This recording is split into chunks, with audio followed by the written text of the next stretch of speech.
Well, last week we began a series called Check Your Heart, and we began that series talking about how that there's a ton of different types of tests designed to evaluate and monitor the physical condition of our hearts, like EKG, stress tests, angiograms, MRIs, CT scans. The question we're wrestling with in this series is, what about the emotional or spiritual condition of your heart? When it comes to what's going on the inside, not on the physical condition, but in terms of how we're doing emotionally and mentally and spiritually. What are the tests? Like, there seems to be a void. What are the tests that we use to monitor the emotional or spiritual condition of our heart? And the reason that's so important is because the scriptures tell us that above all else, we're to guard our heart. For everything you do flows from it, is what Solomon said. The idea is that what's in your heart spills over, and it spills out into your thoughts, into your beliefs, into your actions, into your words, as we saw last week. And it impacts, it has the potential to impact your relational health and your professional health and your personal health, your family and your network of relationships and your marriage. And last week we talked about the first of our heart monitors. The first of our heart monitors was that what you say flows from what's in your heart. And this was a teaching of Jesus where he said, basically, you store things in your heart. And if you monitor the words that are coming out of your mouth, they're indicative or they're an indication of what you're storing in your heart. It turns out you can store two different types of things in your heart. You can store good things or you can store bad things in your heart. And those things have a way of making their way out of you. Today, we're gonna talk about a second heart monitor. And I wanna give a disclaimer or / a warning up front. Today, our heart monitor has to do with money. Now, I know some of you are thinking, oh no, like this was the day I brought my friend. They're here for the first time. And so I just want to acknowledge up front, I get it. Like when it comes to church, there's this stigma related to money and talking about money in church, but this is a series about your heart. And I know where this comes from because it seems like pastors and preachers are notorious for doing and saying all sorts of things to get people to give money to the church. If you've been around here for any length of time, you know we don't do that on a regular basis, but it does remind me of a story of a pastor who years ago their church was in a difficult financial spot, and they were trying to get people to give money to their church. And so he started the service. He stood up and said, hey, here's what's gonna happen. We have a special vocalist who's gonna sing a song, and we're gonna start today with the offering. Very first thing we're gonna do, we're gonna pass the offering, which you notice we didn't even pass an offering or pass a bucket today. But he stood up and said, hey, we're gonna pass the offering, and here's why we really need help. Like we've got some things going on, and we've run into some difficult times, and we really need to give some money. And so here's what I wanna do. I wanna incentivize, so think about this. I wanna incentivize your giving. The person that gives the most amount of money, I'm gonna give them the chance to select 3 hymns. So, in the service. And so the vocalist comes up, sings the song, they pass the plate, and at the end of the offering, the pastor sees that there's a huge check. Somebody wrote a huge check. And so just kind of overcoming the moment, which I'm not sure this was a good idea, but overcoming the moment, he said, hey, I just want to acknowledge somebody has written a really large check and it's significant. It's really going to help us out with our problems. I would love to just acknowledge and thank the person that did this.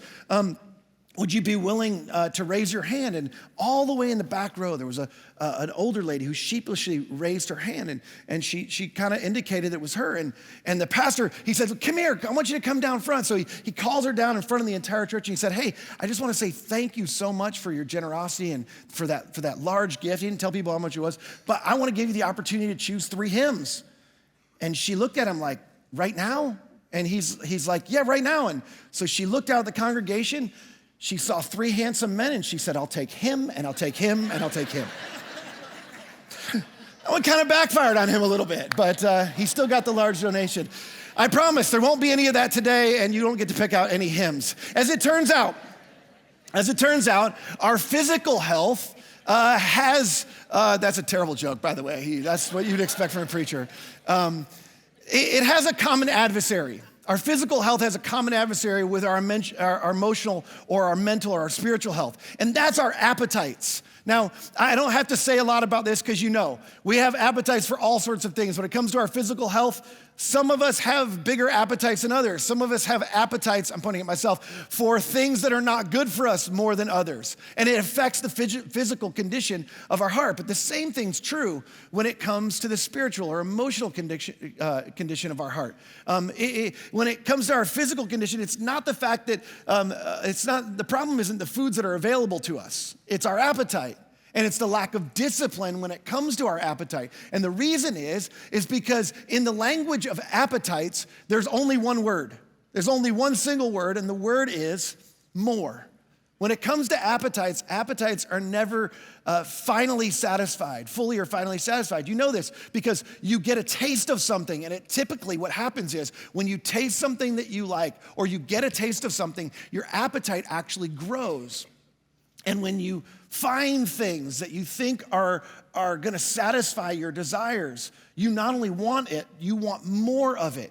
And when we become convinced that there's something that's gonna satisfy some desire that's inside of us, a relational desire, an experiential desire, a professional desire, what happens is we get fixated on it.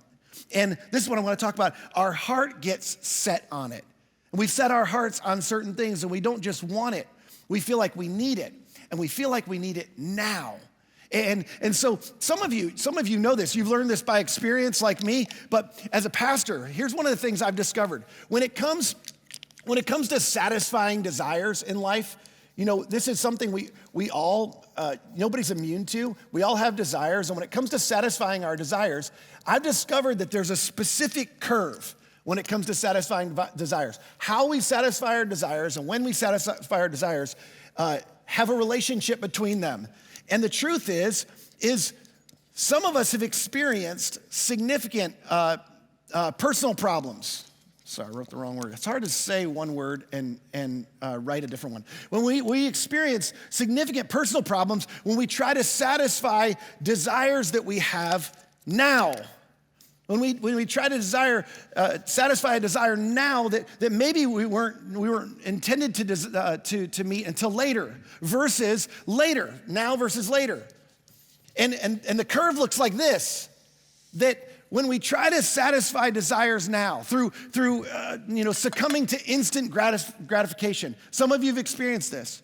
The amount of personal problems I see by people who hastily try to get their needs met now without considering later is disproportionate. And most of us have experienced significant problems, maybe even avoidable pain in your life or pain for other people in your life by acting now with little regard for later, which is like the definition of instant gratification. Instant gratification is being consumed with now. This is my definition, it's not in Webster. Being consumed with now, having little regard for later. And this is dangerous for us. It's dangerous physically, it's dangerous relationally, and to the point of today, it's dangerous financially. Jesus talked a lot about money. If you're wondering how much Jesus talked about money, he talked about money more than just about anything else. He talked about getting our needs met in terms of money and wealth and possessions. There's over 2,300 references in the Gospels. Matthew, Mark, Luke, and John are the three accounts of Jesus' life. In the Gospels, there's over 2,300 references to wealth and finances and possessions. And nearly half of Jesus' 38 parables have to do with money. So here's the question. Why was Jesus so concerned about money, especially if you're a Jesus follower? And this is just an honest question. Why is Jesus so concerned about money if he's God? It's not like he needs your money. Like if God needs your money, he's not God. And God doesn't need your money. He doesn't necessarily even want your money. But he was really concerned with talking about money and what we do with our money. So if you have a Bible, Matthew chapter 6, it's the first of the four accounts of Jesus' life, Matthew, Mark, Luke, and John. Matthew chapter 6, he talks specifically in one of his most famous sermons, specifically about money connected to the heart. This is what he said. He said, don't store up treasures here on earth, and you may have heard this before, where moths eat them and rust destroys them and where thieves break in and steal. His point is basically, look, if you invest in temporal things, you're only gonna enjoy them in a temporal way, just for now. They're not gonna last. You're gonna invest in something that's not a good investment.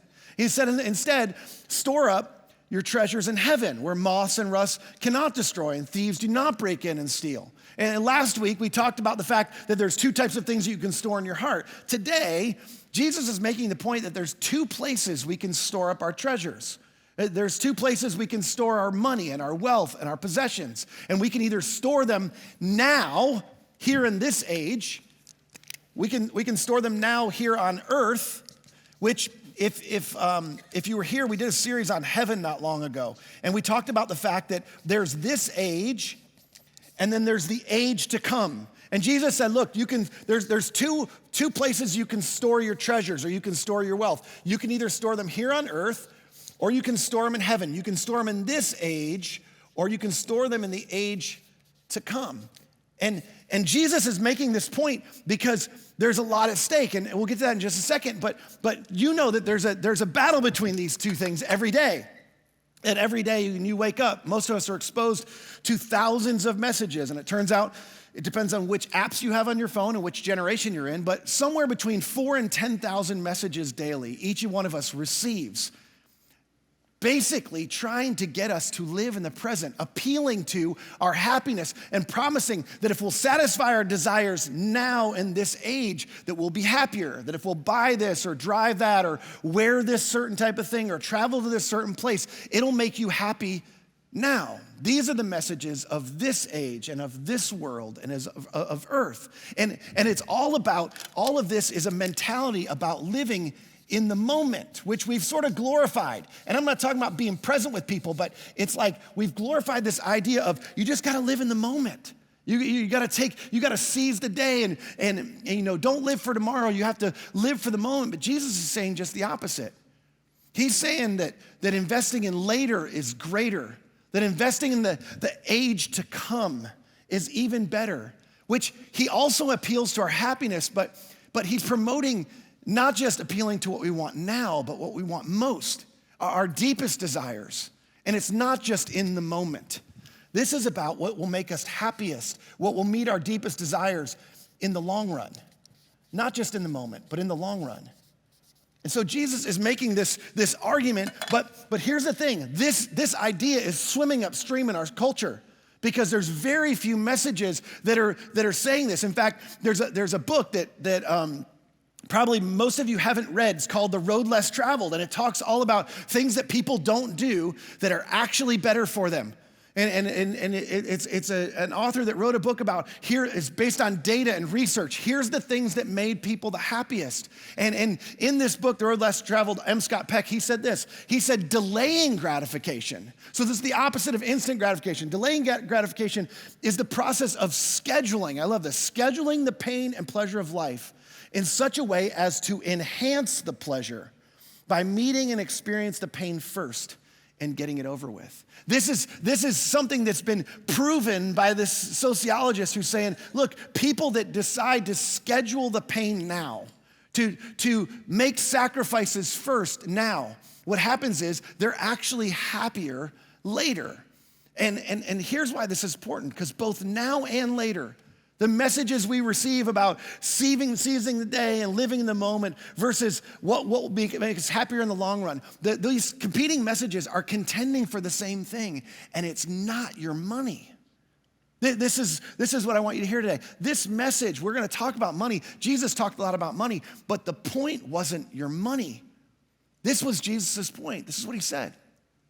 He said, wherever your treasure is, there the desires of your heart will be also. See, many of us are driven by and dictated by our desires. But Jesus says that's not the way it works. It works just the opposite. It's where you place your treasure. Your treasure is what leads the way. Your heart's always on the move, and your heart's on the move because it's following your treasure. Now, it's not difficult to know where your heart is. Some of you know where your heart is. Some of you don't. Some of you, you have a keen awareness of where your heart is, what your heart's set on, but it may not be what you intended your heart to be set on. But the truth is Jesus is making a point here that's not a popular one. It's not one in our culture that is glorified, but his point is if you want to know where your heart is, it's easy. It's really easy to figure it out. Your heart is where your treasure is. And if you follow your treasure, you follow the the trail of your treasure. You follow your bank account. You take a look at what's in your, where your checkbook is, which most of you who are millennials, you don't know what a checkbook is. You've never seen a checkbook. But if you follow your checkbook, you follow where your heart is going, because your heart, it follows your treasure. And again, you may or may not know where it is, but your heart is consistently on the move. And you know this because you desire different things in different seasons. And those desires you allow to drive you. And when you start investing your treasure in that place, or saving your treasure to go in a certain direction, or you start investing in or paying towards something, the truth is your heart gravitates in that same direction. And that's not new to most of us. But what comes next is brilliant. Jesus, and it's brilliant for somebody who likes to draw, because Jesus gives us two more pictures. In addition to the treasure, he gives us two more pictures as to the primary factors for where our treasure goes. He starts with this. He says, your eye. Your eye is like a lamp that provides light for your body. Now, this is important because light in the scriptures means life. It means goodness. It means health. Your eye is like a lamp that provides light for your body, and when your eye is healthy, your body is filled with light. So if you think about this, this is a metaphor for allowing good things to come into your life and into your heart through your eyes. Now, one thing to remember, last week we talked about this, your eyes determine your attention, and your heart is, when the scripture talks about your heart, it's the control center. So it's your mind and your will and your emotions. And Jesus is making the point that if you want to pay attention to where your desires are and where your treasure is going, you have to pay attention to what's coming in through your eyes. And this is intuitive, but it's something that we don't always pay attention to. The truth is your eye and what you're looking at, what you're paying attention to, it has a significant impact on where your treasure goes, where your money goes. The messages that you're paying attention to, they have a significant impact on what you do with your money. Now, I don't know what the things that you give your attention to the most every day, but I know that this is something I struggle with on a regular basis. It's keeping the things that are healthy for your eye connected to your heart. Now, we watch all sorts of things, and you're watching the newest Netflix show, and there are certain things that are really healthy for you. And there's things that create positive mental nutrition that are enriching to your life. And those things, the scripture says, when you allow those things into your body, they affect your heart, your mind, will, and your emotions as they come in through your eye. And again, it's somewhat intuitive. But when your eye is unhealthy, we all know this as well. When your eye is focused on things that are not good for you, your whole body is filled with darkness. Because your heart controls your body. It controls your mind and your will and your emotions. It's a control center for who you are. And when you allow things that are not good, that are unhealthy in your eyes, it creates chaos and difficulty and destruction. Your eyes can contaminate your mind. This is what we talked about a little bit yesterday. Causes us to store things that are in our mind, store things in our mind and in our heart that are not true and that are not healthy and that are not good. So Jesus says the eye has a significant impact on where our treasure goes. I'm a little, just to be transparent up here, I'm really disappointed in my eye for a moment. So I can't fix it at this point. So we just need to keep moving on. But the eye can, ironically, blindly lead us away from what's good and what's healthy. Then Jesus goes to a third word picture, which is interesting because we went from treasure to eyes to now he says, no one can serve two masters. So this is about something different. This is about something that's controlling you. No one can serve two masters, for you will hate one and love the other. You'll be devoted to one and despise the other. You cannot, he says, serve God and be enslaved to money. Your translation might say you can't serve both God and money. This might be the most intriguing of all the word pictures. The truth is when it comes to your heart has a throne. And whether you realize it or not, something is sitting on the throne of your heart. You may have chosen it, you may not have. But the truth is your heart has a throne. And you have to be careful. You have to pay attention to what's on the throne of your heart, because you may choose what's on the throne of your heart, but if you don't, it'll choose you. And Jesus' point is you can't serve more than one master. And it comes down to two things. You'll either choose to serve God.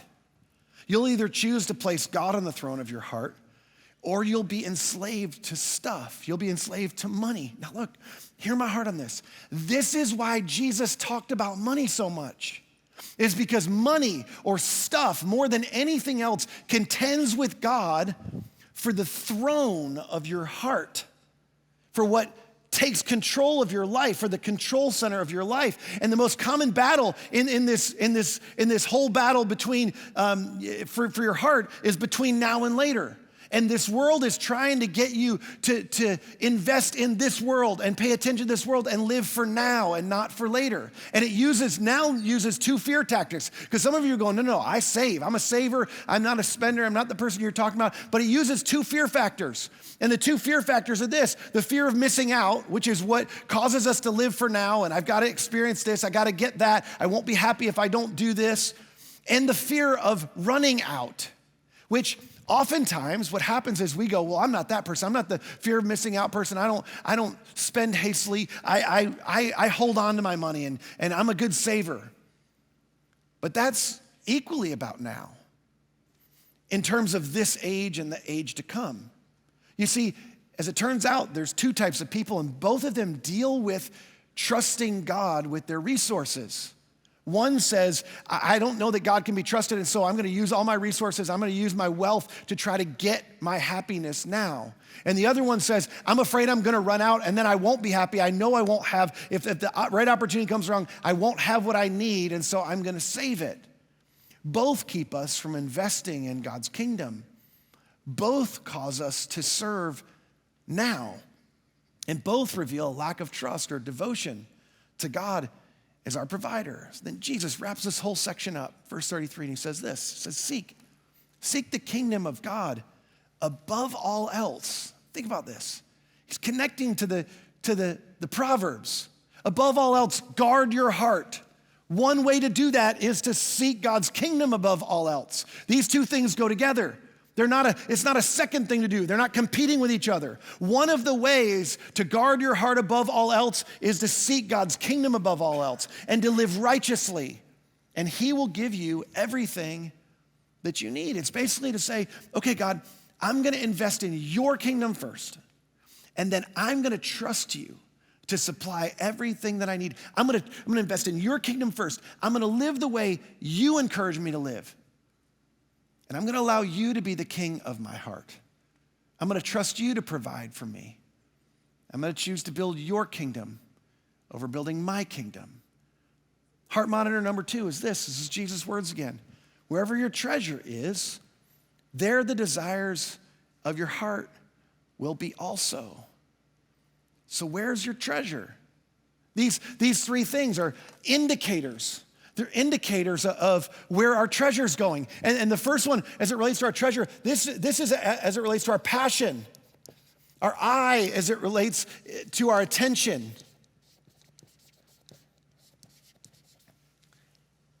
And the throne of our heart is about our devotion. Now think about this for a second. Our passion is about what we treasure. It's where our heart is. And the reason is, when we think about passion, we just think about things that we love. We think about things that make us excited. But Jesus is saying your treasure reveals what's in your heart. And what you're truly passionate about is because passion has to do with sacrifice. And if you want to know what somebody's most passionate about, you have to look at what they're willing to sacrifice the most for. That's what passion's determined by. It's not by emotion or excitement. See, passion, this is why they call it Passion Week. This is why they call it the Passion of the Christ, the movie, is because Jesus' passion was all about what he was willing to endure, what he was willing to sacrifice to gain you and to gain me. It was what he was willing to sacrifice, and he was willing to sacrifice his life for the church, for his bride. And Jesus leading the way. He says, look, this is the deal. What you're willing to sacrifice indicates what you really treasure. And he's shifting our value system. He's like, look, you don't want to live for now. I'm trying to rescue you for living for this life, for this age. It's not what you were meant for. There's an age that's coming, and I want you to trust me. I want you to trust me that investing in eternal things rather than temporal things, investing in things that are permanent, not things that are going to pass by, that's better for you. It leads to a healthier heart. So how do you monitor your passion? You look at your bank account. That's what Jesus is saying. You look at your credit card statement. That's how you know what you're passionate about. That's how you know if you're passionate about eternal things or not. Let me ask you, if you were to ask your accountant, if you were to ask somebody who was looking at your finances, if somebody else was looking at your bank account, somebody else was looking at your credit card statement, how passionate are you about eternal things? I'm not telling you what those are, but when you think about the things that Jesus valued, he said, this is how you invest in the things to come. This is how you invest in the age to come. These are the things that are going to last forever. This is what matters. How passionate are you about eternal things? And your passion, it often is dictated by this second picture. Your passion, if your passion is about sacrifice, your attention is about your focus. What are you focused on? What do you pay attention to? What has your eye? See, what happens for most of us, because of all the messages we receive about about this life and what will make us happy now, what happens is constant comparison creeps into our lives. What I have versus what somebody else has. What I get to do versus what somebody else gets to do. And look, I'm not pointing a finger. This is me too. I do it all the time. But that constant comparison is a result of what our attention is fixed on. And it's fixated on now, which leads to discontentment and this striving for more. It dips into our appetites. It allows us to be driven by the desires on the inside of us. Now, I know some of you are ahead of me, and you're arguing with me in your mind. We've talked about this before, and you're winning. It's okay. You can win in your mind. Discontentment, you're thinking, discontentment drives progress and prosperity. This whole message is un-American, you're thinking. Like, without discontentment, we don't have progress and prosperity. I mean, it is the heart of capitalism. And here's what I would tell you, you're exactly right. Congratulations, you won that argument. But, as C.S. Lewis points out brilliantly, prosperity knits a man to this world. He feels that he is finding his place in it, while really it's finding its place in him. Prosperity, the desire and the appetite, being driven towards the things that make us rich in this world, knit us to this world. And God's saying, I will provide for all your needs. I want you to be content. I will provide everything you need for life and godliness. And you have an inheritance coming to you, a richness that's coming to you. I want you to understand the secret of becoming content. And it's living for later. Not later in this life, not for the retirement age, but living for eternity. See, comparison and contentment, they rarely coexist. They almost never go together. Comparison is about now, and contentment is about later. It's about trusting for later. So you got to ask yourself, what primarily has your attention? What are you focused on? What do you think about? What do you dream about? What do you have this is a phrase from our culture, what do you have your eye on that's drawing your heart? Because you have your eye on it, and eventually, if you keep your eye on it too long, what's going to happen is your treasure is going to follow what you have your eye on. Where your treasure is where your heart will eventually be. These first two are revealing of this final indicator. And the final indicator is our devotion. And if passion's about sacrifice and attention's about focus, devotion is about who we're serving. It's about who or what we're giving our life to. And the truth is these first two reveal what's on the throne of our heart. And the most religious people in Jesus' day, surprisingly, maybe surprising, maybe not, the Sadducees and the Pharisees, they're the ones who knew the law the best. They taught it, they monitored everybody, they kept everybody in line. They were devoted to their own power, prestige, and wealth. And Jesus would confront them on this over and over and over because they weren't building God's kingdom, they were building their own kingdom. And the truth is there's something sitting on the throne of your heart and it's building a kingdom. And you have to choose who or what you're gonna serve in this life, who or what you're gonna give your life, you're gonna give your heart to, or it will choose you. But make no mistake, something will sit on the throne of your heart. Something or someone will master you intentionally or haphazardly. It may be a certain lifestyle. It may be a certain level of power or status. It might be trying to attain some measure of comfort in this life, or the appetite, simply the appetite to experience more, because there's a sense in which, and none of us would say this out loud, there's a sense in which, what if there isn't really a heaven? What if God doesn't come through on what he's promised? I want to get everything I can out of this life now. And Jesus is saying, it's not good for you now. It's not good for your heart. And I want you to trust me. And if you'll prioritize later and you'll invest in eternal things, your reward later will be greater. He taught this throughout the New Testament. Years ago, I have a friend who over the years has been a mentor to me, and he's actually he and his wife were one of the families that first started our church way back in 1995. But before that, prior to that, he was telling me a story about a defining faith moment in his life. And it's when his kids were young. His kids are grown. He has grandkids now. He's traveling around a lot, seeing his grandkids. In fact, he's still part of our church. He's out of town right now. But he gave me permission to share this story. And I'll never forget this story he told me. He said that he was challenged at church one time. This was before we started our network of churches. He was at a church and he was challenged related to giving. And the pastor of the church was challenging people to invest in God's kingdom and invest in later and not now. And so he and his wife, the pastor said, "Hey, just decide on a number. You don't have to pick the percentage I did. Don't compare to other people. You just need to decide on what you should give." And so he and his wife decided they were going to pray about it because that's what the pastor challenged to do. So they began praying about it. And one Sunday after church, they had decided when they got in the car that they had both been praying about this, and they decided that it was time. It was time to land on what are we going to actually give. And so they're driving home in the car. They both decided they were going to write down what they had decided, what they felt like God was leading them to give. And so they're going to write down, they're going to pass it to the kids in the back seat. And the kids were going to tell them what their numbers were. They're going to read out loud what the numbers were. So they both write it down, he and his wife, they passed it to the kids in the back seat, and the numbers were identical.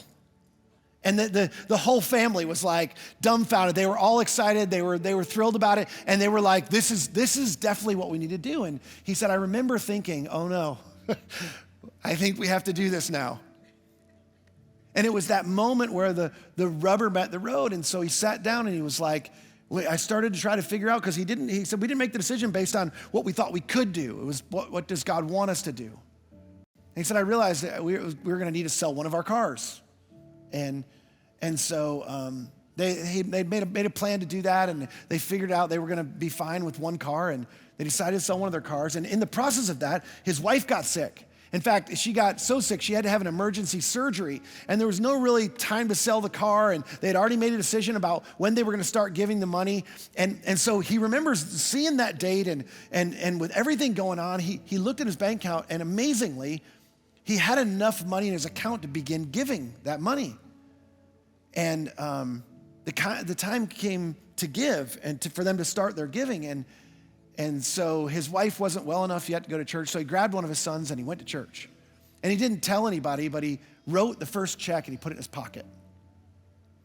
And he went to church, and they're sitting in church, and the offering plates were about to be passed. And they're getting closer and closer, and he's just sitting there. He's not reaching into his pocket. And as the offering plate gets to their row, he told me, he said, my son, he leaned over to me and he said, Dad, aren't you going to give that money? remember that money we decided? Aren't you going to give that money that we felt like God wanted us to give? He said, Joel, I knew instantly in that moment that my decision would tell my son if I trusted God or not. He said, so trembling, I reached my hand into my pocket and I pulled the money out and I put it in the plate. He said there were a few tight months, but God provided for us and we grew through that season. We all grew as a family. We saw how God met our needs. He then went on to bless us financially. And he said, one of the things I'm most proud of is all my kids are grown and they're unbelievably generous. He told me, I'm so grateful for how God used my son in my life that day. I don't know a more passionate person about building God's kingdom, a more passionate person about the church, a more passionate couple for investing in their neighbors, for investing in the next generation than this guy and his wife. I don't know one. They're still incredibly involved after almost 30 years in our churches and more passionate than ever. Why?